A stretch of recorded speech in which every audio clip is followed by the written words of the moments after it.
La isoinmunización materno-fetal lo que tiene es que ver con enfermedad hemolítica del recién nacido. ¿Y por qué se da la enfermedad hemolítica del recién nacido? Porque hay una incompatibilidad sanguínea, ¿no?, entre la madre y entre el feto. Esta incompatibilidad sanguínea va a ser de la siguiente manera.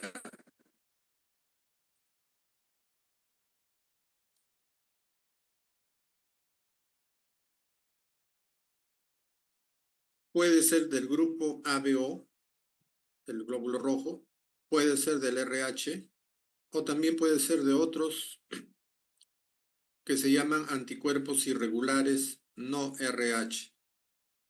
Entonces, hay tres formas de hacer incompatibilidad sanguínea, ¿no? Por ABO, por RH, factor RH, y por factor no RH, que se llaman anticuerpos irregulares. Eso vamos a ir explicando en un momento.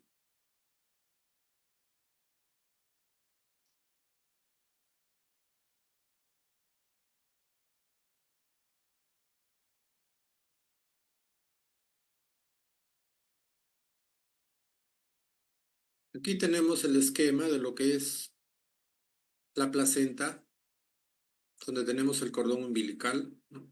Y en este sector estaría lo que es el feto, ¿no?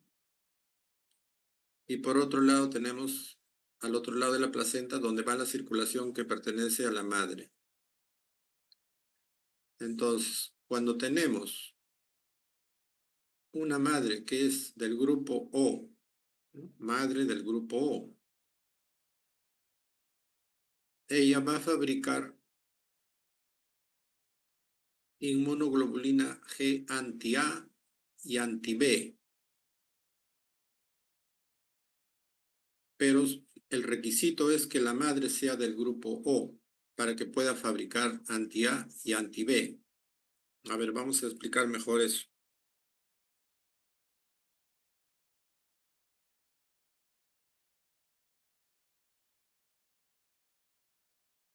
Aquí tenemos el glóbulo rojo, y el glóbulo rojo, cuando es del grupo A, tiene antígenos A en la superficie, ¿eh? Cuando el grupo sanguíneo es B, tiene antígenos B en la superficie del glóbulo rojo. Cuando el grupo es AB, tiene antígenos A y tiene B. Y cuando es del grupo O, miren, no tiene antígenos. Entonces, cuando el glóbulo rojo fetal es A, o sea, este A, tiene antígenos A. Entonces, cuando se mezcla esa sangre, el sistema inmune de la madre va a hacer producir inmunoglobulina G anti-A materno. O sea, va a matar estos antígenos A de la superficie del glóbulo rojo del feto. Entonces se va a ocasionar, consecuencia de eso, hemólisis. Por otro lado, cuando es del grupo B, el glóbulo rojo fetal va a tener esto, ¿no? Va a tener el B aquí en la superficie. Y entonces la madre va a fabricar inmunoglobulina G anti-B materno, que va a hacer que se destruya esto y va a ocasionar hemólisis, ¿no? Entonces, esto es cuando nos referimos a incompatibilidad ABO, ¿no?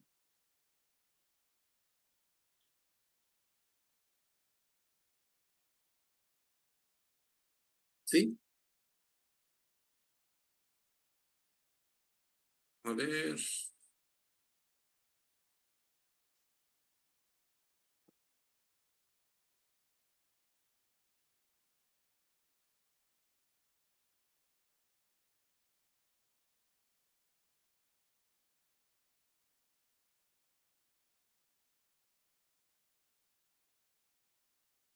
Sí.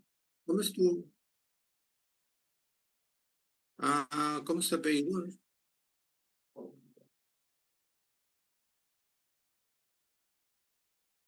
¿Su apellido? Hola, Peralta. disculpe, yo estoy todavía hospitalizada, no, puedo escuchar, pero no tengo mi tablet a la mano, estoy hospitalizada ahorita, disculpe. Ah, ya. ¿Qué apellido? A ver, Cárdenas.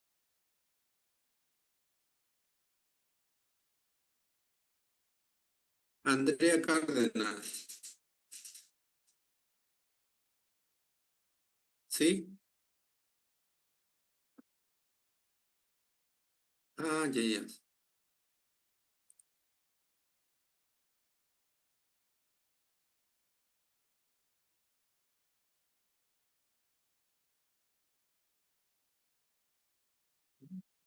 Me apareces.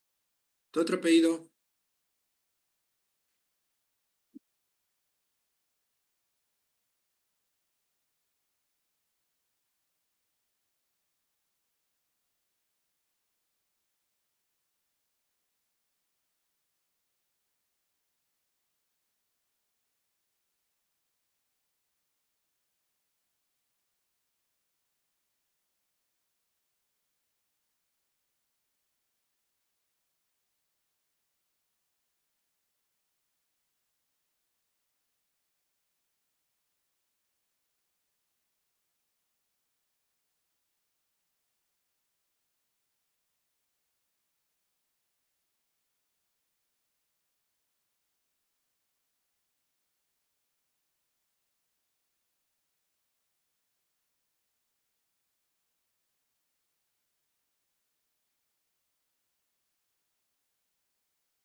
Bueno, vamos a seguir. Cuando hay la hemólisis, ¿no? Por incompatibilidad ABO, entonces lo que se va a producir es anemia, porque justamente hay hemólisis, y el producto de la destrucción de los glóbulos rojos nos va a dar bilirrubina alta, ¿no? Hiperbilirrubinemia. Pero esta hiperbilirrubinemia no va a ser tan alta como para que produzca kernicterus en el producto, ¿no? Kernicterus es la impregnación de bilirrubina a nivel cerebral, con riesgo de daño cerebral y muerte fetal, ¿no? y es muy raro que ocurra en incompatibilidad de este grupo ABO.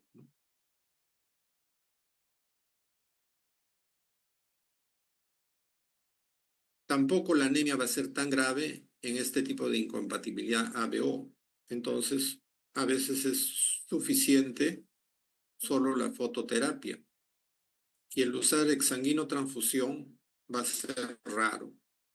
Entonces, como conclusión de la incompatibilidad ABO es que igual se va a producir hemólisis, ¿no?, por diferentes grupos sanguíneos con anemia, con bilirrubinas altas, y que va a ser suficiente el usar fototerapia, ¿no? Muy raras veces se va a usar exsanguinotransfusión. Eso es en cuanto a la incompatibilidad ABO.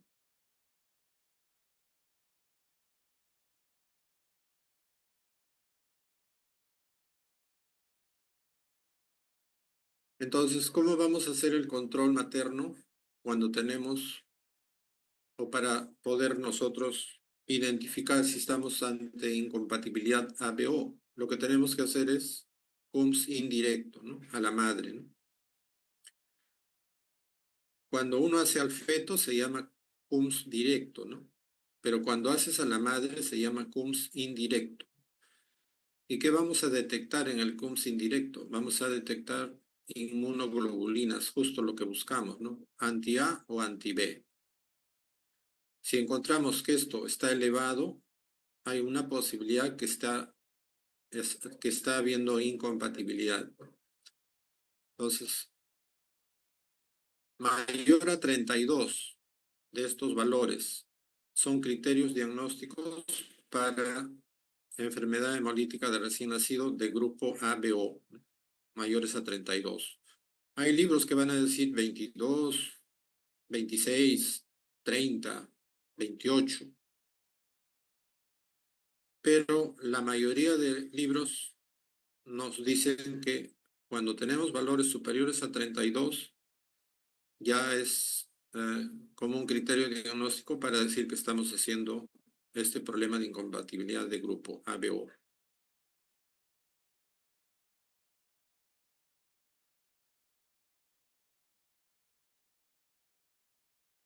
Ahora vamos a ver lo que es sí más grave, ¿no? Lo que justamente, como se dice, da miedo, que es la isoinmunización por factor RH. Entonces, ¿y esto cómo es? Es porque la madre es RH negativo, ¿no? La mayoría, pues, de mamás es RH positivo, ¿no? Pero hay ciertas mamás que van a ser genéticamente RH negativo, ¿no? Acá tenemos así como un esquema la madre con RH negativo. Y el problema se va a dar cuando el feto es RH positivo, o sea, es el RH que lleva del papá, ¿no? Porque si la mamá es RH negativo y el feto también es RH negativo, pues no va a haber problemas, ¿no? Si el bebé es RH positivo y la mamá es RH positivo, tampoco va a haber problemas. Entonces, ¿cuándo surge el problema? Cuando es la madre RH negativo, ¿no? Eso va a ser el gran problema.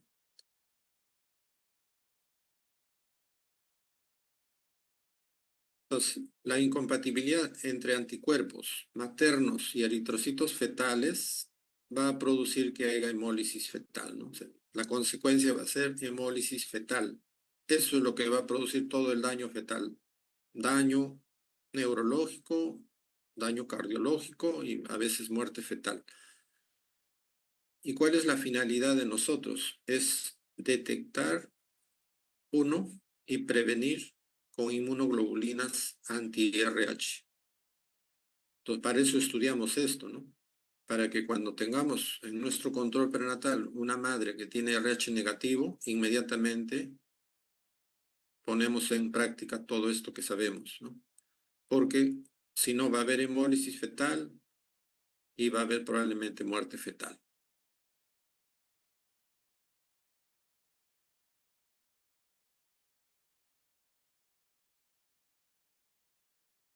Entonces, ¿qué es el factor RH? El factor RH puede ser positivo o puede ser negativo, ¿no? Entonces, es una proteína de membrana del glóbulo rojo. Así como vimos en el grupo sanguíneo, tenemos estas proteínas que son antígenos A, antígenos B, antígenos AB. También en la superficie de este glóbulo también hay una proteína que es el RH. Y también hay otras proteínas que son los factores irregulares que se llaman, llamado Lewis, llamado Kell, llamado Duffy, Emines, y hay varios, pero los principales son estos, ¿no? También son proteínas que están en la superficie del glóbulo rojo y también pueden dar isoinmunización. Ahora, de todos, ¿cuál es el que más está implicado en la isoinmunización? El antígeno de tipo D. Por eso se llama antígeno RHD. También puede haber antígeno RHC, RHE, RH minúscula, RHC, pero el más frecuente y el más dañino, si se quiere, es el RHD.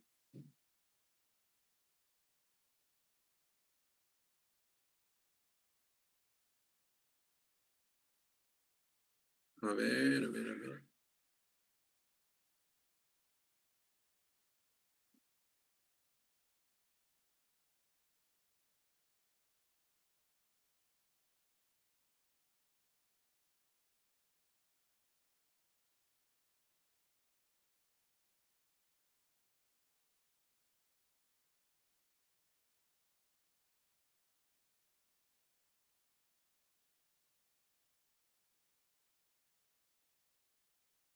Ahora, ¿cómo es este mecanismo para que la mujer se empiece a hacer anticuerpos, ¿no? Comenzamos nuevamente. La madre es RH negativo y el producto RH positivo. Entonces, todo lo que ocasione, acá vemos la placenta.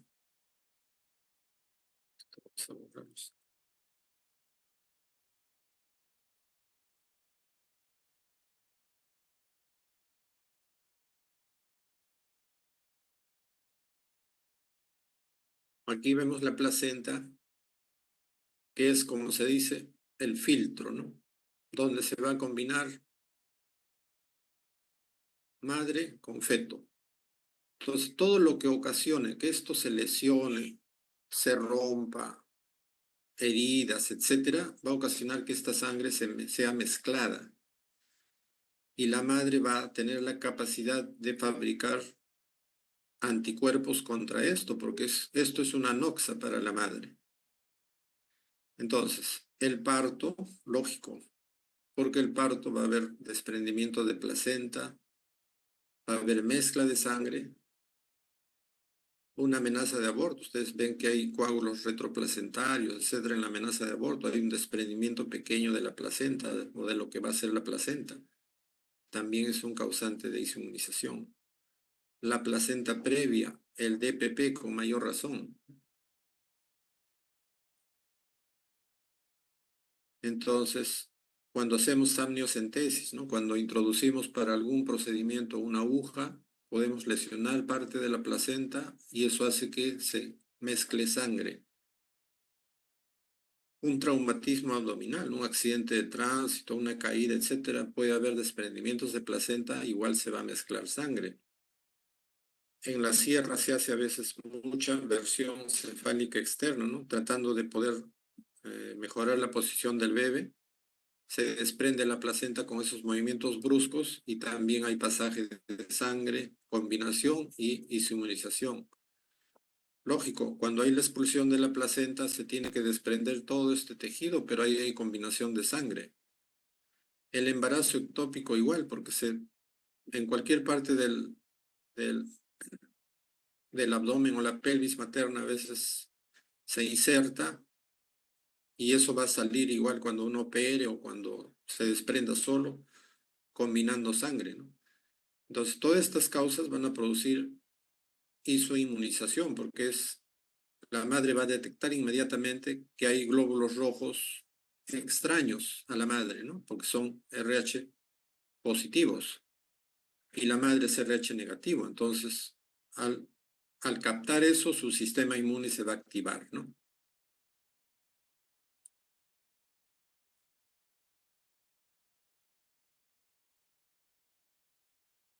La primera vez lo que va a ocasionarse es esto, ¿no? La primera respuesta inmunitaria va a formar IgM, inmunoglobulina M.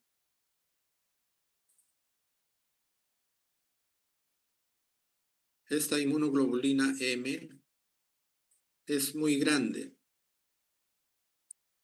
Entonces, como es muy grande, no va a atravesar la placenta y no va a ocasionar daño, ¿no? Porque es grande, o sea. Y eso generalmente va a ocurrir en el primer parto, ¿no? O en la primera exposición. Entonces, no atraviesa la placenta, ¿por qué? Porque esta inmunoglobulina M es grande. Pero ya en el segundo parto o en el segundo embarazo, ya ha habido inmunoglobulina ya contra eso, ¿no? Y la segunda ya solamente va a ser un recuerdo y se va a fabricar ya inmunoglobulina de tipo G. Y la G sí es muy pequeña y esa sí atraviesa placenta. Y esta inmunoglobulina G es la que va a ingresar a la circulación fetal, fijarse a los eritrocitos fetales y producir hemólisis, ¿no? Por eso va a ser, como vamos a ver en las láminas siguientes, muy importante que nosotros detectemos a la madre RH negativo para poder hacer cosas que salven su producto.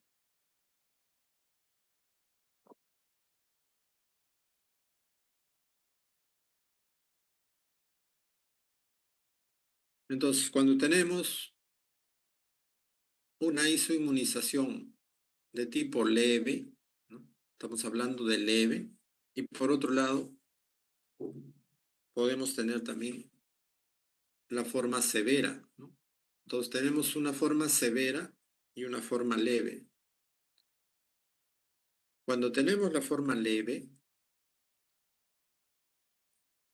lo que va a producirse es hemólisis a nivel del sistema retículo endotelial, ¿no?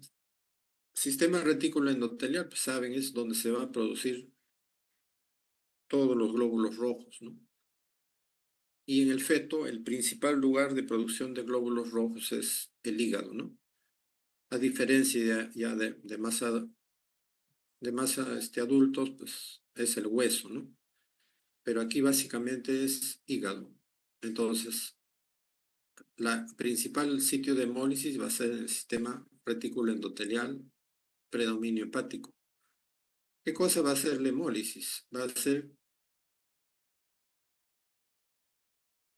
que se libere bastante bilirrubina, ¿no? Porque es un producto de la degradación del glóbulo rojo.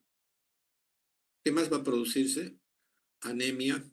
Como consecuencia de esta hemólisis hay anemia leve y como consecuencia de la liberación de bilirrubina va a haber ictericia, ¿no? Entonces, cuando se ha producido una forma leve, pues todavía la podemos tratar con luz ultravioleta o con hexaguinotransfusión, ¿no?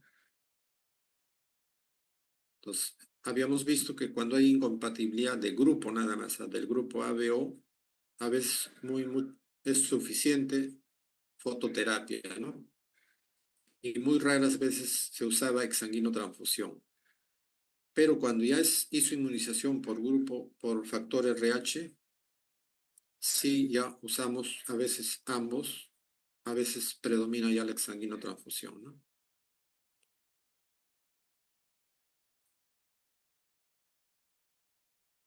Ahora, cuando es severo este problema de esa inmunización, entonces, ¿qué tenemos? Gran cantidad de hemólisis, o sea, gran cantidad de destrucción de glóbulos rojos. Eso va a producir bilirrubina muy alta. La bilirrubina alta, ya les hemos dicho, va a impregnar los núcleos basales del cerebro y va a haber daño neurológico permanente. Y puede haber también muerte fetal, ¿no? La anemia severa, porque es una anemia severa, destrucción masiva de glóbulos rojos, va a hacer que el mismo organismo, al detectar esa baja de hemoglobina, va a empezar la hematopoiesis fetal. Va a aumentar grandemente esto para compensar esa producción de eritrocitos, ¿no? Entonces, ¿quién es el que va a hacer la hematopoiesis fetal? Es el hígado fetal, ya les decía. Es el que toma el comando, ¿no? No es la médula ósea, es el hígado fetal. Y como el hígado está abocado en formar glóbulos rojos, va a descuidar, acá está bien claro, la producción de otras proteínas principales, ¿no? Produciéndose que la presión oncótica disminuya grandemente y eso va a producir que aparezca citis, edema subcutáneo, derrame pleural, derrame pericárdico. ¿Qué otra consecuencia hay de todo este daño? La anemia severa tiene que ser compensada con algo. Entonces el corazón del feto va a tener que bombear eso para, con la poca hemoglobina que tiene para llevar nutrientes a todas las células del organismo. Y lógico, va a haber la taquicardia compensatoria, o sea, el ritmo cardíaco se va a acelerar y eso va a llevar a insuficiencia cardíaca, ¿no?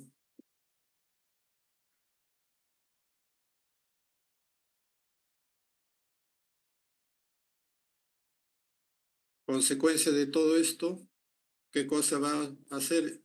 Hidrops fetal, ¿no? Entonces, repetimos, ¿no? El daño de glóbulos rojos va a dar anemia y bilirrubina muy alta con daño neurológico. La anemia severa que hace que la hematopoiesis esté aumentada.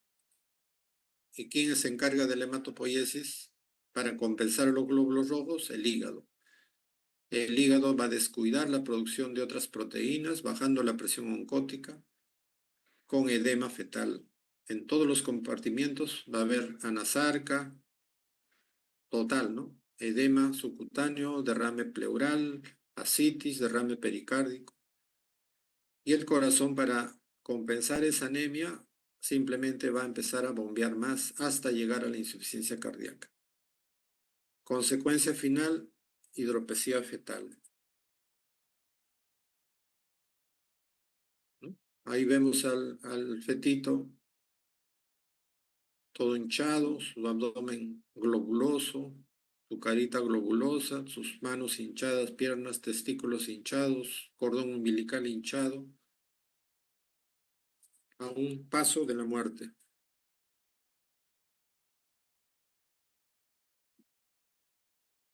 Entonces, nosotros para poder detectar, evitar, ¿no? Todo eso lo podemos hacer en el control prenatal, ¿no? Por eso es importantísimo el control prenatal, ¿no? La mujer no puede descuidar su control prenatal. En la primera consulta nosotros tenemos que saber qué grupo sanguíneo es la madre, ¿no? Y si es posible el padre, ¿no?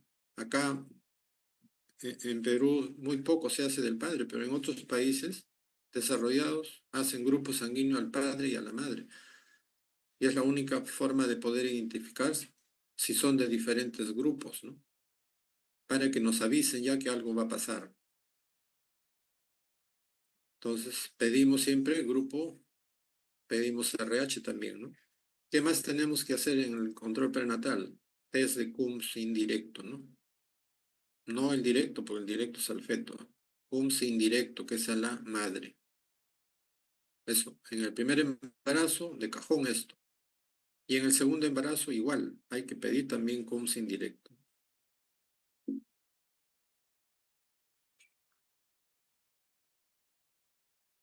¿Cuál es el plan de trabajo cuando tenemos una madre RH negativo? Entonces, si la madre es RH negativo, necesitamos saber si ese bebé de repente también es RH negativo, ¿no? Si fuera RH negativo madre y feto, no tendremos problemas.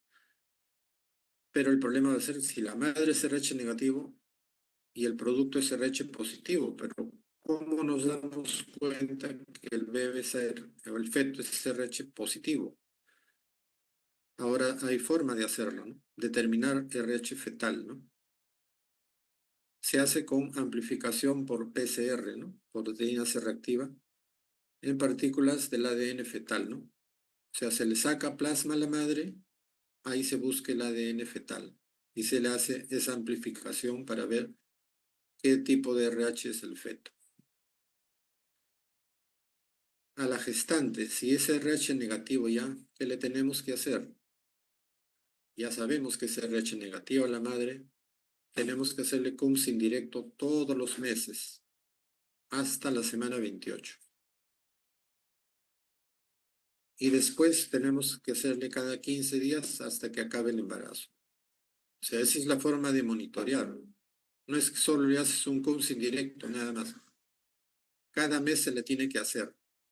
Y cuando se acerca el embarazo ya se hace cada 15 días, ¿no? Esta es la titulación, ¿no? Cuando la titulación es 1/16, mayor a 1/16, es ya alto riesgo, ya está pasando, está isoinmunizando ya. Y cuando la titulación es menor a 1/16, es bajo riesgo. Entonces, todavía no hay mucho peligro, ¿no? Entonces, este CUMS que estamos haciendo es el que nos va dando estos valores para poder ya hacer algo más, ¿no? También se puede hacer determinar bilirrubina en el líquido amniótico, ¿no? Es otra forma también, ¿no?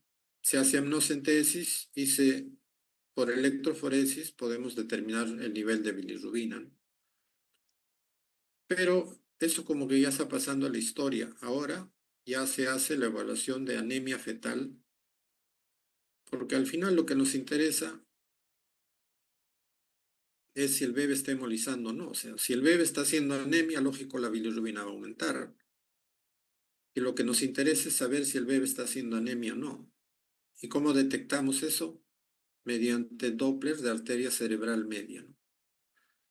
Cuando estos valores están mayor a 1.5 veces, representa que el bebé está haciendo, o el feto, perdón, está haciendo anemia, ¿no? Esto se hace por ecografía, no es invasivo, no le tenemos que punzar al bebé, cortar al bebé, a la madre, nada. Simplemente es una ecografía que se le hace al cerebro, a la arteria cerebral media del feto. Entonces, esto es lo que está en boga ahorita, ¿no? Y se hace a nivel mundial ya esto. También podemos hacer ecografía del feto. ¿Para qué? Para ver si está haciendo edema subcutáneo, que es otro signo de que está yéndose a la hidrops. Vemos si hay derrames pericárdicos, si hay derrame pleural, si hay ascitis. Todas estas cosas concuerdan con hematocritos menos de 15. O sea, cuando ya encontramos nosotros que hay derrame, que hay edema, que hay derrame pleural, ascitis, quiere decir que la hemólisis es severa y el hematocrito es menos de 15, miren. O sea, 5 de hemoglobina. Entonces, cuando encontramos en un fetito menos de 5 de hemoglobina, pues las cosas están muy graves y ese bebé está a punto de morir. Entonces, la ecografía nos ayuda a poder determinar estas cosas también si no sabemos hacer al menos Doppler de arteria cerebral media, ¿no? ¿Qué más se puede hacer? También se puede hacer cordocentesis, ¿no? Por vía ecográfica se mete la aguja hasta el cordón umbilical y se le saca sangre al cordón umbilical para evaluar cuánto de hematocrito tiene el feto, ¿no? Pero esto también tiene a veces consecuencias, ¿no? Es porque es una prueba invasiva. También se puede hacer transfusión por cordocentesis, ¿no? Ahora, si son fetos mayores de 32 semanas, pues ya no necesitamos hacer nada, hay que sacar ese feto, hay que hacer cesárea y sacarlo, ¿no? Todos estos procedimientos se pueden hacer todavía cuando el feto es menor de 32 semanas. Porque si vemos que el feto está sufriendo, ¿qué vamos a esperar que llegue a 33, 34, 35? Pues eso es por las puras, ¿no? ya tenemos que sacar un feto prematuro, madurar y sacarlo, ¿no? Si el hematocrito también del producto está menos de 30, es muy probable que ya hay que hacer transfusión, ¿no? Porque está mal ya, ¿no? Menos de 10 de hemoglobina, pues ya no es muy tolerable para los fetos, ¿no? Entonces, ustedes ven, todos estos pasos se tiene que hacer cuando tenemos una madre RH negativo, ¿no? No es nada fácil.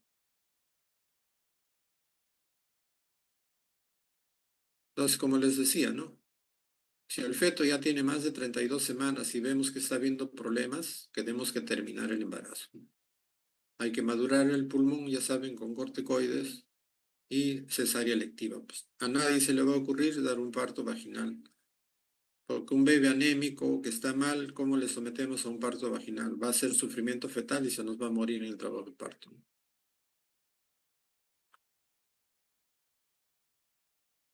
Ahora, para todo esto, nosotros les decía en la primera lámina, ¿no? Tenemos que saber diagnosticar, detectar y tenemos que prevenir, porque si no hacemos la prevención, el problema va a ser para el segundo embarazo, donde se nos puede morir el producto, ¿no? ¿Cómo se previene, no? Con inmunoglobulina anti-D. ¿Cuánto es la dosis? 300 microgramos, ¿no? Entonces, las indicaciones para aplicar inmunoglobulina anti-D, está hecho exclusivamente para esto, anti-D, se debe aplicar después de la semana 28 del embarazo. La primera dosis ponemos ahí. Y después tenemos que aplicarle una segunda dosis a los 3 días después del parto, ¿no? A las 72 horas postparto. Con eso vamos a prevenir que el nivel de inmunoglobulina sea tan alto como para que dañe el producto siguiente, ¿no? También si la paciente aquí ha tenido un aborto y es RH negativo, hay que aplicarle también inmunoglobulina anti-D, porque ya hemos visto, ¿no? Cuando hemos visto cuáles son los factores que isoinmunizan, está de por medio el aborto, el embarazo ectópico, los accidentes, ¿no? El DPP, la placenta previa, el parto, o sea, todas esas cosas que son los que van a hacer isoinmunización tienen que ser evitadas, ¿no? Y se le puede poner una vacuna, ¿no? Como el posaborto, podemos poner también durante las 72 horas, en cualquier momento, una inmunoglobulina ante-D 300 microgramos, ¿no? Y como les decía, ante la presencia de cualquier evento potencialmente sensibilizante, ¿no? Entonces, de nada vale haber diagnosticado todo si no hacemos la prevención con estas vacunas. Por supuesto que esto cuesta, ¿no? A veces el MINSA lo tiene, el seguro lo tiene, pero a veces no lo tiene. Y hay que advertirle, señora, usted es su primer embarazo, es RH negativo, tienes que conseguir esta vacuna, como sea, donde sea, con cualquier plata, con cualquier dinero, tienes que traer de donde sea, pero tienes que conseguirme esta vacuna. Si es que no la tiene el MINSA o es salud. Porque si no le aplican, vamos a tener las consecuencias que hemos visto en el segundo parto. En el primer parto no, porque es como recién se está sensibilizando, no va a haber esos problemas. El problema va a ser para el segundo parto. Muy bien, chicos, gracias. Gracias, Natalie. Muy bien. Ya después te lo paso, ¿ya? Para que le compartas a tus compañeros. Muy bien.